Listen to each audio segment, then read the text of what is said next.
Welcome everyone. I am Joy Ann I. Sumampong, and today we'll explore strategies for effective implementation under the broader topic of decision implementation and evaluation. By the end of this session, we will be able to identify strategies, apply frameworks, and critically evaluate outcomes. Implementation is the bridge between planning and results. Evaluation, on the other hand, ensures accountability and continuous learning. Both of these are essential in educational management. Ann P. Coulter, 2012, defines implementation strategies as structured actions that translate decisions and plans into sustained organizational change, emphasizing leadership, communication, and stakeholder engagement. While Michael Follan in the year 2021 describes effective implementation as the process of mobilizing people and resources to achieve meaningful educational improvement, guided by moral purpose and continuous learning. On the other hand, Bryson in the year 2018 frames implementation strategies as systematic steps that operationalize strategic plans, ensuring alignment between goals, action, and evaluation. Finally, Mentzberg in the year 2017 views implementation as the art of turning strategy into practice through coordination, adaptation, and managerial judgment.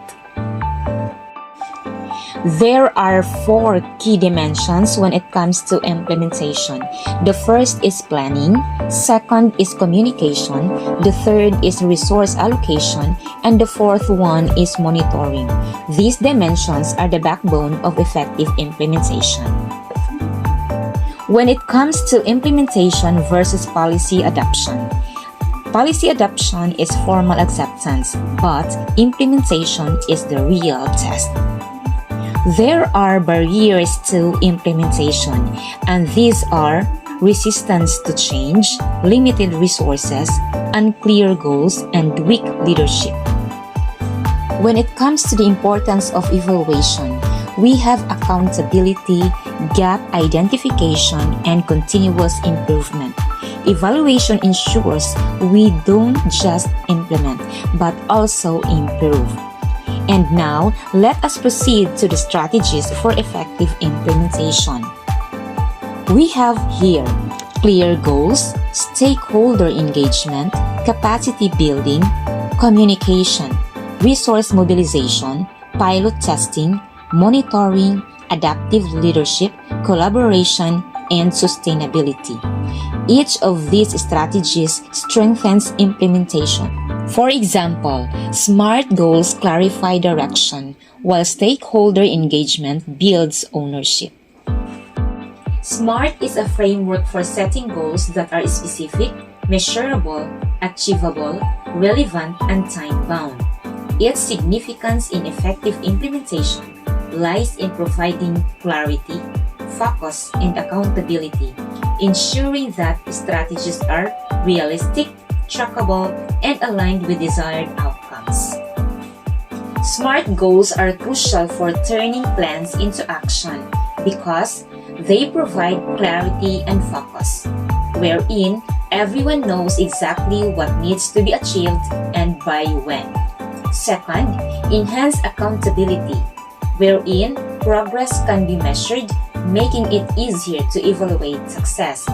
Third, improve resource allocation, wherein efforts are directed toward realistic and relevant priorities. It also boosts motivation and engagement, wherein achievable milestones encourage persistence. Lastly, it increases success rates, wherein structured, time-bound goals reduce ambiguity and improve follow-through. Formative and summative evaluation are 2 complementary approaches to assessing programs, teaching, or implementation strategies. Both play a crucial role in ensuring effective implementation.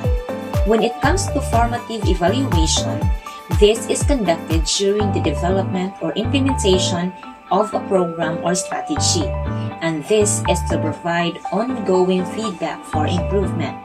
It identifies strengths, weaknesses, and areas needing adjustment before final outcomes are measured. Example, while rolling out a new teacher collaboration initiative, formative evaluation might involve surveys, focus groups, or pilot testing to refine the process. When it comes to summative evaluation, this is conducted after implementation, usually at the end of a program or cycle. And this is to judge overall effectiveness, impact, and outcomes, which determines whether goals were achieved and informs accountability or future decisions. As an example for this is, at the end of the school year, summative evaluation might analyze student achievement data or teacher collaboration scores to assess the initiative's success. Together, they create a feedback loop. Formative evaluation guides how implementation unfolds, while summative evaluation confirms what was ultimately achieved. Without formative evaluation, implementation risks being rigid and unresponsive. Without summative evaluation, there's no way to prove effectiveness or justify continuation. What is Logic Model Framework? The Logic Model Framework is a structured tool used in program planning and evaluation to visually map out how a project or initiative is expected to work. It links resources, activities, outputs, and outcomes in a cause and effect chain, making implementation more systematic and transparent. There are components of a logic model, and this includes the first one, which is input or the resources. It refers to what you invest when it comes to funding, staff, facilities, and materials. For example, teacher training budget, leadership support. The second is activities. That refers to the processes. It will now go to this one: workshops, mentoring, and curriculum development. As an example is conduct professional development sessions. The third one, outputs or immediate results. These direct products of activities. Example, number of workshops held and the materials produced. Example, 10 training sessions completed and 200 teachers were trained. The fourth one, outcomes. It refers to the changes in knowledge, skills, attitudes, or behaviors. As an example for this is an improved teacher collaboration, stronger leadership practices.